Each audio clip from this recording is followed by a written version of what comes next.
Até te pergunto, assim, se tu lembra a última vez que tu viu o Inter jogando desse jeito, assim, de indo pro estádio acompanhar, dando gosto mesmo de ver o Inter jogar? Se tu lembra qual foi a última vez? Não, eu acho assim, no ano passado, na Libertadores da América, o Inter teve momentos, assim, muito bons. Muito bons. Aquela sequência ali de mata-mata, né, contra River Plate, e depois Bolívar, até o jogo contra o Fluminense, no Maracanã, no Rio de Janeiro, que o Inter fez um grande jogo.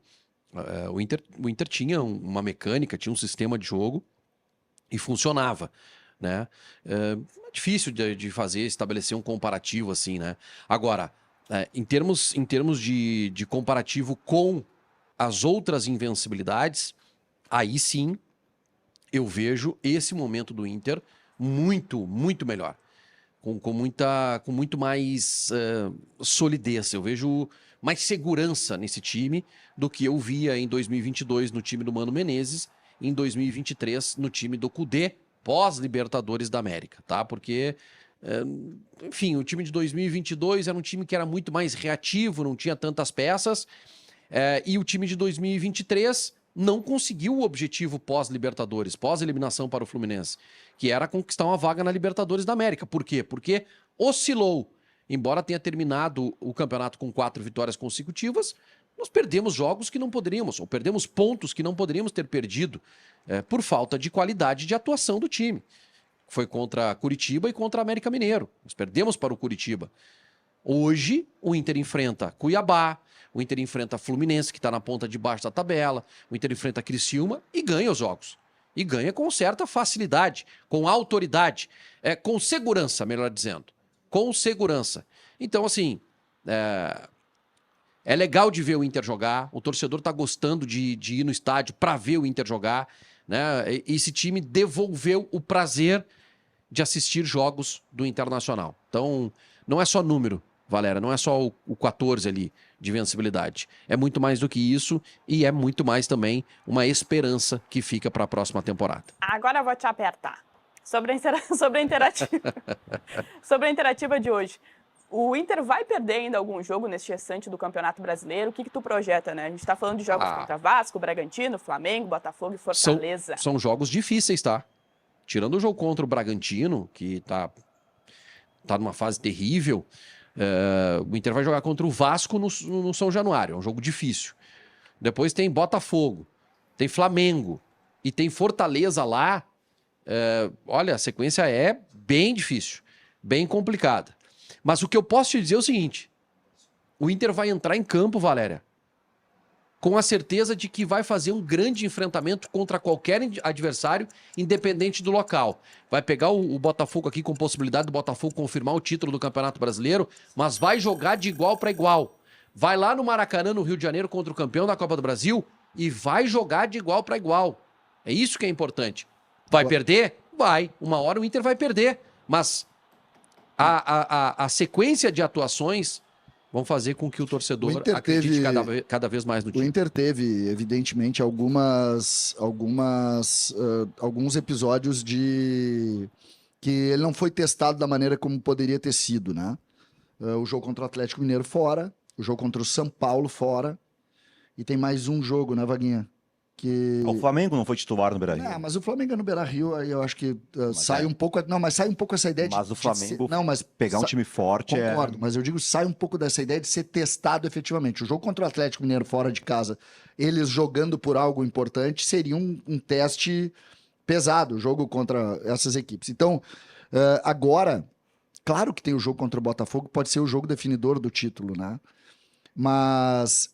o Flamengo, talvez o Inter também... Se o Flamengo não estiver brigando pelo título, Vaguinho, tu te dá conta que o Flamengo não tem o que fazer. Porque o Flamengo já tá na Libertadores. Então o Flamengo, se ele tiver com ainda a ambição do título quando enfrentar o Inter vai ser testado efetivamente. Mas eu acho que a mentalidade do Felipe Luiz, mesmo que não esteja pelo título, ele não é um treinador que vai entregar tudo. Mas não é. Vai querer jogar, vai querer... Ontem o time não é entregar. Vai querer treinar a melhor campanha possível. Mas eu não tô falando em entregar. Não, mas eu digo assim, não é sério o jogo. Ontem o Gabigol largou. Entendeu? Não, mas o Gabigol não vai ter todos os caras. Mas o Gabigol, sinceramente, o Gabigol é até um caso à parte, né? Porque o Gabigol conseguiu se virar tirar as atenções do título do Flamengo e chamar pra ele. Né? O Gabigol, que diz muito sobre ele. O Gabigol ontem foi de uma... Que diz muito sobre ele. Foi de um personalismo assustador. É verdade isso.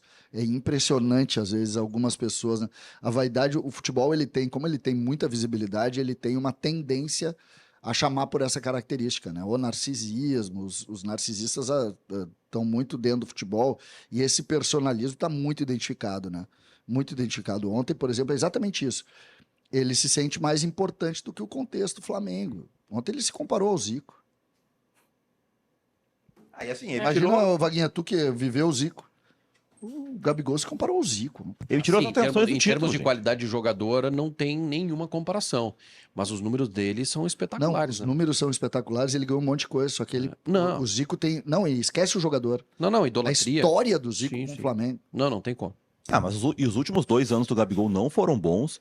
E o Gabigol, ele fez os 2 gols na ida da final e só também. Porque ele não tinha ido bem na semi, ele não tinha ido bem na Libertadores, ele entra contra o Espanhol, é um mas aí horror. é o que o Vaguinha falou, assunto. ele botou mais uma vez 2 gols em decisão. Mas aí o Cruzeiro contratou um jogador com um salário de 2,5 milhões, que nos últimos 2 anos o que ele tem foram esses gols aí no jogo. A gente vai falar sobre isso na trend do momento, só pra gente não esgotar tudo agora. Vamos então pro nosso próximo tema aqui, que é um tema sobre o Marcos Bertoncello, que ele trouxe na sua coluna em 0 Hora, sobre o número que chama a atenção na campanha gremista no Campeonato Brasileiro. São 16 derrotas em 33 rodadas. Né? Apenas um time perdeu mais que o Grêmio no Campeonato Brasileiro, que é o Lanterna, Atlético Goianiense, com 19 derrotas. E na temporada em que caiu, em 2021, o Grêmio perdeu justamente 19 vezes.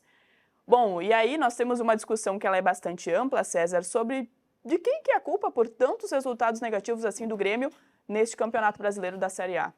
Essa é uma... Se a gente quiser fazer uma análise mais técnica disso, tu vai colocar a culpa em todos os contextos. Coloca a culpa quando tu tem uma diretoria que não trabalhou da maneira como deveria ter trabalhado, que não fez um grupo homogêneo, né, que tem muitas dificuldades em algumas posições. O Grêmio não consegue ser um time completo, porque tem jogadores descomprometidos, tem jogadores fora de forma, tem bons jogadores. Muitas vezes tem um trabalho, aí tu chega no Renato, o trabalho do treinador... Vou ali comprar uma água. É nulo, né? O trabalho do treinador é nulo, não existe o trabalho do treinador. Traz uma para mim, vai.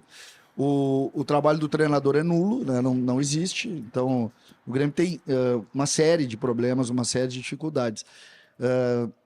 É difícil nomear alguém, né? Colocar em alguém a culpa pelo fracasso do Grêmio.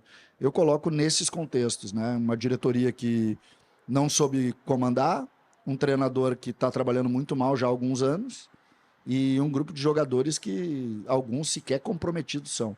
Especialmente, por exemplo, a gente vê o Soteldo, vê o João Pedro com dificuldade de peso, vê o Diego Costa com dificuldade de peso e forma física. Então é um problemão. É um problemão. Nós temos que escapar, né? Agora, eu tenho dito, Valéria, nos últimos tempos, acho que o Munari concorda comigo, tem muito o que fazer, né? O que nós temos que fazer a partir de agora é nos unir para enfrentar o Juventude, que é um time que gasta talvez 20% do que o Grêmio gasta, ganhar do Juventude em casa, escapar do rebaixamento e depois limpar tudo. E eu vou repetir, limpar tudo. Tirar o homem do futebol, o executivo de futebol, o departamento médico, a parte toda física, o treinador, enfim, limpar tudo. De preferência, o maior número de jogadores possível, tirar para tentar tirar o vício que foi consumido pelo Grêmio nos últimos 10 anos. Eu acho que assim, se a gente tivesse que... Nunca é um só responsável, tá? Mas se tinha que colocar o principal é o presidente. Que o presidente é o chefe disso tudo. É o presidente que colocou o Brum como vice de futebol, é o presidente que escolheu o executivo, é o presidente que escolheu o treinador, passa pelo presidente os jogadores, passa pelo presidente... Cadê o presidente? O Grêmio teve essa atuação aí terrível. O CCD chamou atenção ontem no bate-bola da entrevista que o Renato deu para o Marco Souza em 0 Hora, que a gente reproduziu em GZH, na Rádio Gaúcha. O Renato fala em determinado momento, vocês não sabem as coisas que eu tenho que resolver, que outro treinador aqui não conseguiria. As coisas que eu tenho que passar. Exato, os problemas. Que problemas são esses? Cadê o presidente? O presidente tem que vir a público falar e responder esses questionamentos. Que coisas são essas que o Renato precisa resolver que atrapalham o trabalho de campo? E que ele diz que se ele sair, outro treinador não vai conseguir fazer? Que não é só chegar no Grêmio e treinar. Que problemas são esses que o Grêmio tem na sua estrutura, no seu departamento de, sei lá, médico? E Futebol, onde é que tá? Nós não estamos falando, por Ou que vem o presidente dizer que não tem esses problemas. nós não estamos falando de um clube que gasta pouco, né? Olha quanto o Grêmio gasta com desporto, né? Estamos falando de muito dinheiro. O Grêmio fatura 500 milhões e gasta 350 milhões com desporto.